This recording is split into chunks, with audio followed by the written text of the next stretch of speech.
நான் தைரியமா சொல்ல முடியும்.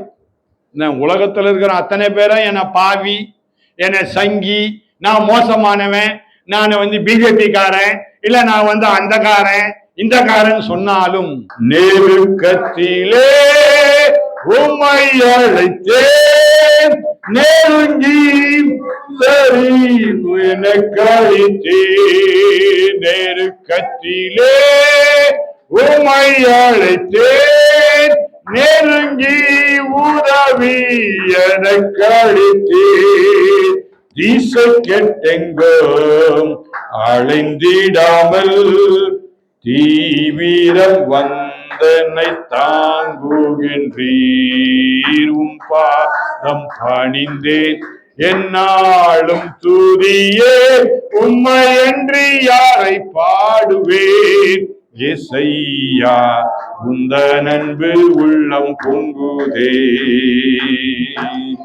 வாசி கேட்ட இந்த ரோமருக்கு எழுதின நிருபம் 8ஆம் அதிகாரம், அதுல 28ஆம் வசனம், அன்றியும் அவருடைய தீர்மானத்தின்படி அழைக்கப்பட்டவர்களாய் தேவனிடத்தில் அன்பு கொள்வர்களுக்கு சகலமும் நன்மைக்கு ஏதுவாக நடக்கிறது என்று அறிந்திருக்கிறோம். அவருடைய தீர்மானத்தின்படி அழைக்கப்பட்டவர்களாய், நல்ல புரிந்து கொள்ளணும். ஆண்டவர் நம்மை அழைத்திருந்தாள். இன்றைக்கு நம்ம ஆலயத்துல உட்கார்ந்து இருக்கிறதே அதற்கு காரணம் என்னவென்றால், தேவன் நம்மை அழைத்திருக்கிறார். இந்த கிராமத்துல அநேகர் இருக்கிறாங்க. பின் வீட்டுக்காரங்க இங்க வரல, இந்த பக்கத்து வீட்டுக்காரங்க இங்க வரல, எதிர் வீட்டுக்காரங்க இங்க வரல. ஆனா தேவன் நம்மை அழைத்து கொண்டு வந்திருக்கின்றார். அதான் இங்க அருமையான பரிசுத்த பவுல் ரோமருக்கு எழுதுமாதான் எழுதுகின்றார், அவருடைய தீர்மானத்தின்படி அழைக்கப்பட்டவர்கள், அவருடைய தீர்மானத்தின்படி அழைக்கப்பட்டவர்கள். இன்றைக்கு நாம இங்க வந்திருக்கோம்னா அது காரணம்னா, தேவன் தீர்மானம் வைத்திருக்கின்றார், நம்மை அழைத்து வைத்திருக்கின்றார். தேவன் தீர்மானித்து நம்ம அழைத்து கொண்டு வந்திருக்கின்றார். இன்னைக்கு உண்மையாகவே சொல்ல போனா, இன்றைக்கு நான் இங்க பிரசங்கம் பண்ண நான் நினைக்கல. இன்றைக்கு நான் பெங்களூருக்கு போயிடணும், அருமையான ஸ்டீபன் ஐயா இங்க பேச வைக்கணும், என்ன பெங்களூர்ல எனக்கு வேலை இருக்குது, நான் அங்க போயிடணும் நான் நினைச்சவன். ஆனா ஆண்டவருடைய தீர்மானம் என்ன, இன்னைக்கு நான் தான் இங்க வரணும், இன்னைக்கு நான் தான் செய்தி கொடு, இது ஆண்டவருடைய தீர்மானம்.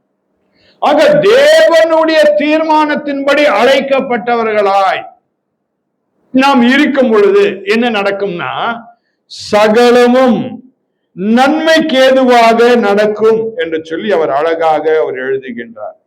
அது மட்டும் இல்ல, தேவனிடத்தில் அன்பு கூறுகிறவர்களுக்கு சகலமும் நன்மைக்கு ஏதுவாக நடக்கின்றார். அவருடைய தீர்மானத்தின்படி அழைக்கப்பட்டவர்களாய் தேவனிடத்தில் அன்பு கூறுகிறவர்களுக்கு, நீங்க ஆண்டவரத்தில் அன்பு கூறனாலும் என்ன பண்றீங்க, நீங்க ஓடி வரீங்க ஆலயத்துக்கு. அல்ல நீங்க ஏன் வரணும், நான் எங்க ஆலயத்துக்கு வரணும், நான் வீட்டிலேயே உட்கார்ந்து ஜெபம் பண்ணிக்கிறேன் அப்படின்னு சொல்லிட்டு வீட்டிலேயே இருந்துருவீங்க. ஆனா சபை கூடி வருவது நல்லது என்று வேதம் கூறுகின்றது. ஆக இந்த சபை கூடுதல் நீங்கள் தேவன் மேல அன்பு வைத்ததுனாலதான் நீங்க என்ன பண்றீங்க, இந்த சபைக்கு வரீங்க. ஆக இந்த சபைக்கு வரும் பொழுது என்ன ஆகுதான், சகலமும் நன்மைக்கு ஏதுவாக நடைபெறுகின்றது. உன் தலையில் இருந்த ஒரு முடி கீழே விழுந்தா கூட அது தேவ சித்தம் இல்லாமல் விழாது. உன்னை சுற்றி நிறைய காரியங்களை ஒருவேளை உனக்கு எதிர்த்து வந்தாலும் அது தேவனுடைய சித்தம் இல்லாமல் நடைபெறாது. உனக்கு எதிராக யாராவது தவறாக பேசினாலும் அது தேவ சித்தத்தின்படி நடைபெறாது. எப்பொழுது தேவன் உங்களை தம்முடைய தீர்மானத்தின்படி அழைத்து நீங்கள் தேவன் மேல் அன்பு கூறுகின்றவர்களாய் இருக்கும் பொழுது சகலமும் நன்மைக்கு ஏதுவாக நடக்கும். ஆக நம்ம பயப்பட வேண்டிய அவசியமே கிடையாது. என்ன நடக்குமோ ஏது நடக்குமோ, ஐயோ எனக்கு இப்படி நடந்துருமோ, பயப்பட வேண்டிய அவசியமே கிடையாது. ஏன்னா எல்லாம் நன்மைக்காக, தேவன் பேரில் அன்பு வைத்தவர்களுக்கு எல்லாம் நன்மைக்காக தான் நடைபெறும். ஆகவே நம்ம பயப்பட வேண்டிய அவசியமே இல்லை.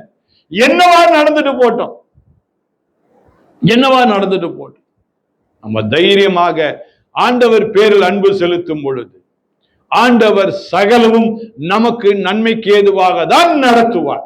அதுல எந்த விதமான காரியமும் இல்லை. என்னுடைய சிறு வயதுல எங்க அப்பா சொல்லுவாங்க, ஷர்ட் போட்டா ஃபுல்லா நீ போட்டு ஆகணும், அங்க பட்டன் போடணும், இந்த மடிச்சுலாம் விடக்கூடாது அப்படின்னு சொல்லுவாங்க. ஆனா என் ஃப்ரெண்ட்ஸ் எல்லாம் மடிச்சு விட்டுட்டு வருவாங்க. அப்ப நான் நினைப்பேன், என்ன பொல்லாப்பான மனுஷனா இருக்கிறான் இந்த ஆளு, இது எனக்கு அப்பதான் அப்படி நான் நினைச்ச காலங்கள் உண்டு. ஆனா இன்றைக்கு நான் சிந்திச்சு பாக்குறேன், அன்னைக்கு அந்த மாதிரி ஃபுல் ஸ்லீவ்ஸ் போட்டு ஒழுங்கா பட்டன் எல்லாம் போட்டு நான் இருந்ததுனாலதான் எனக்கு ஒரு மதிப்பு கூடுச்சு. அது யாருக்கு தெரிஞ்சது? எங்க அப்பாவுக்கு தெரிஞ்சது. அதுல எங்க அப்பா என்ன பண்ணாங்க, இவன் என்னுடைய மகன், இவன் இப்படி நல்லா ட்ரெஸ் பண்ணாதான் இவனுக்கு மதிப்பு கூடுன்னு சொல்லி யார் அறிந்திருந்தா? எங்க அப்பா அறிந்திருந்தாங்க. அப்படிதான் தேவன் பேரிலே நாம் அன்பு கூறும் பொழுது நமக்கு எப்படி நன்மை உண்டாகும் சொல்லி யார் அறிந்திருக்கிறார்? நம்மை உண்டாக்கின ஆண்டவர் அறிந்திருக்கின்றார். அல்லேலூயா.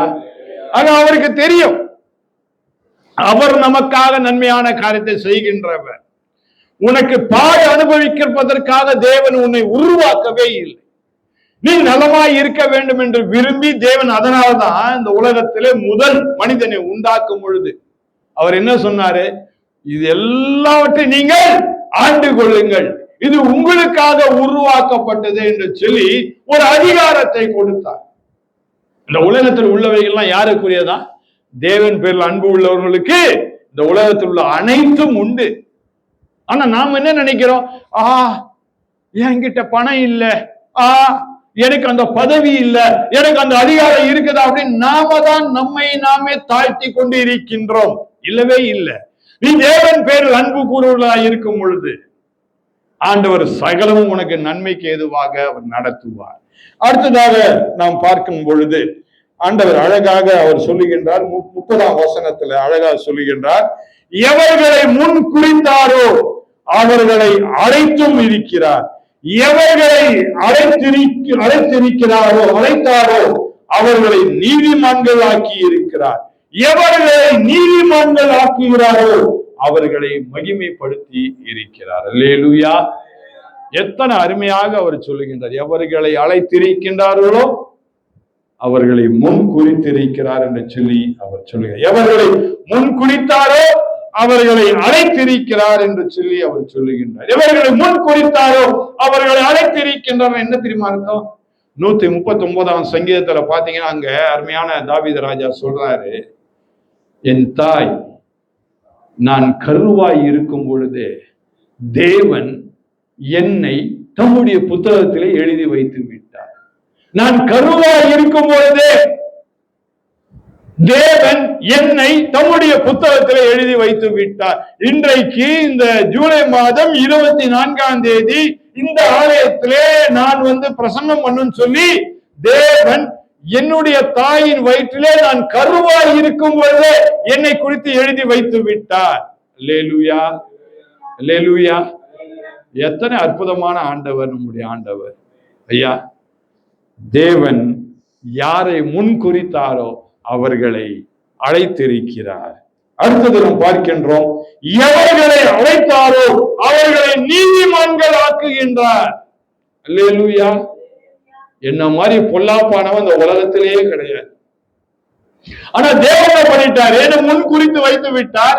என் தாயின் கருவாய் இருக்கும் பொழுது என் முன் குறித்து விட்டார். அதெல்லாம் என்ன பண்றாரு? என்னை அழைக்கிறார்.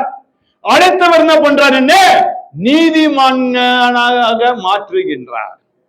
நான் தைரியமா சொல்ல முடியும், உலகத்துல இருக்கிற அத்தனை பேரும் என்ன பாவி, என்ன சங்கி, நான் மோசமானவன், நான் பிஜேபி காரன், இல்ல நான் அந்த காரன் இந்த காரன் சொன்னாலும் எனக்கு ஒன்றே ஒன்று தெரியும், என் தேவனுக்கு முன்பதாக தேவன் என்னை நீதிமான் ஆக்கி இருக்கின்றார்.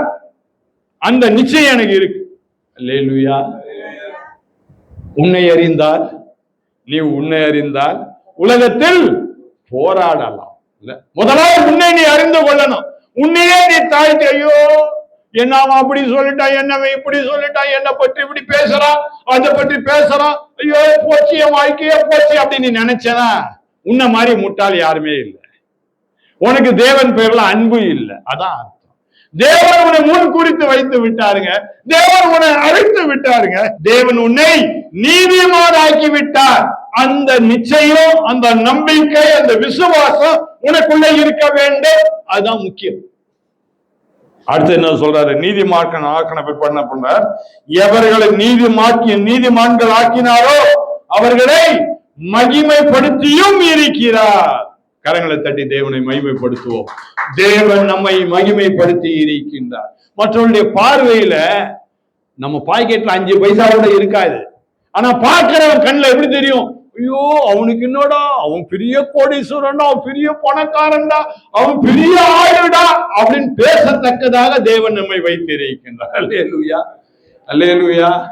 சிலர்லாம் எனக்கு கைபேசியில என்ன தொடர்பு கொள்வாங்க, சொல்லுவாங்க, உங்களுக்கு என்னையா, நீங்க பெரிய ஆளியா, நீங்க நினைச்சா எதை வேணா செய்திடலாம் அப்படின்னு அவங்க என்ன பற்றி சொல்லுவாங்க. ஆனா நான் என்ன நினைச்சிட்டு இருப்பேன், ஐயோ நம்மளால ஒண்ணும் பண்ண முடியல, நம்ம பாக்கெட்ல ஒண்ணும் இல்லை, பேங்க்லயும் காசு இல்லையே, நம்ம என்ன பண்ண போறோம் நான் நினைச்சிட்டு இருப்பேன்.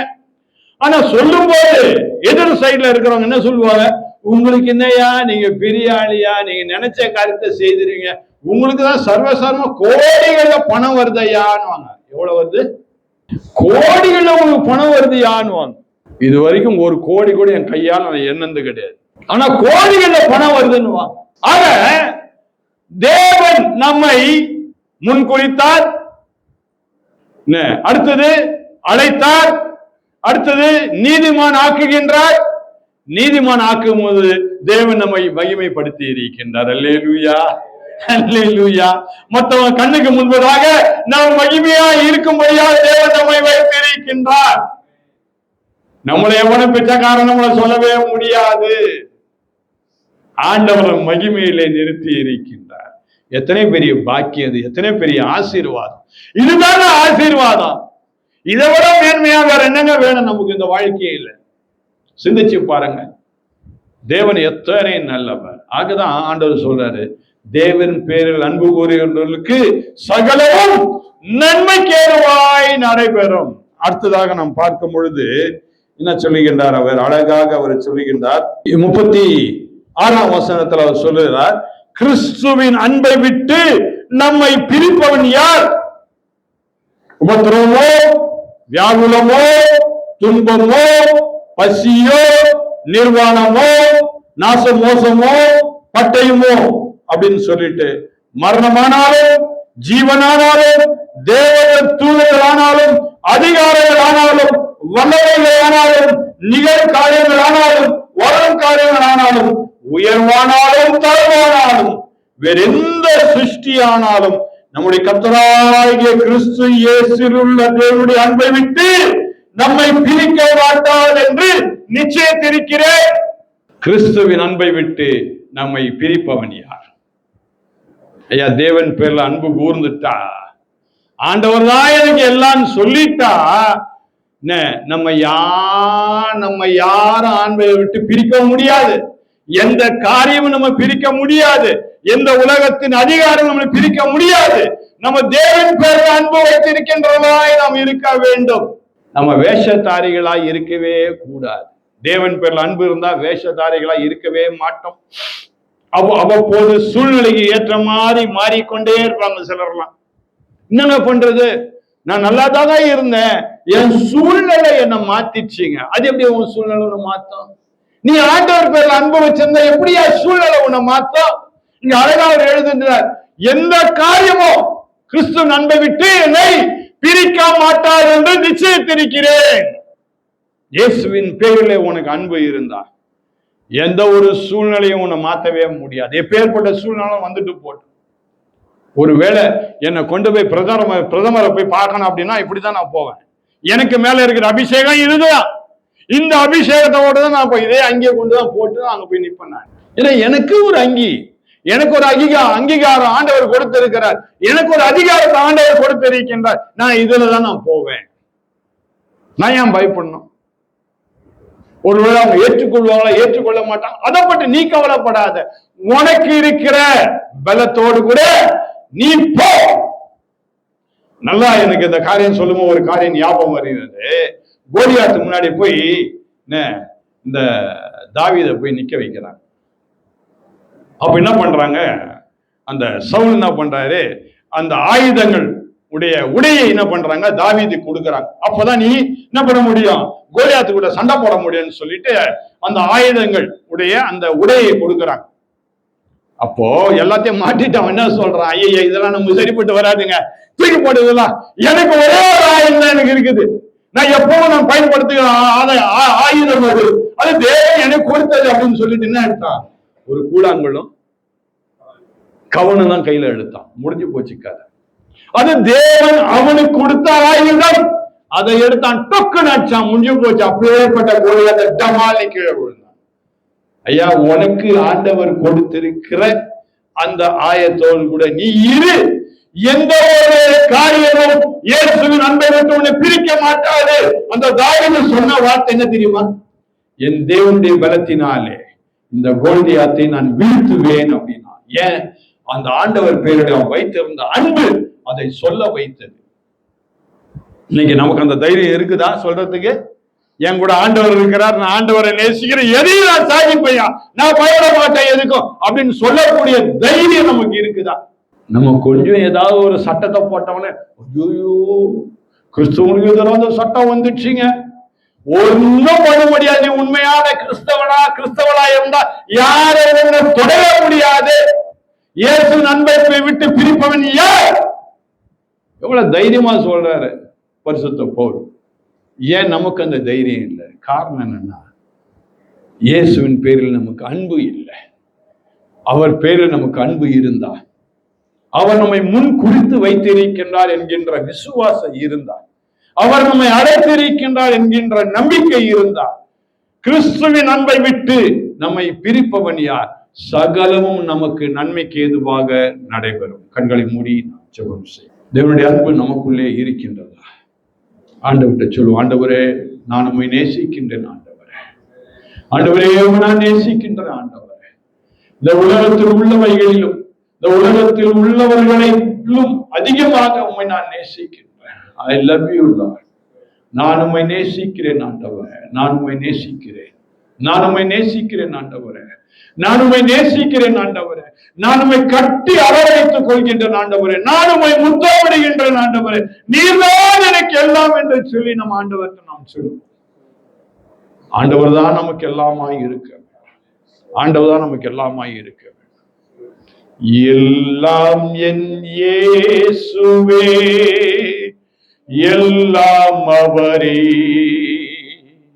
சிறிதும் பெரிதாயினும் எல்லாம் அவரே,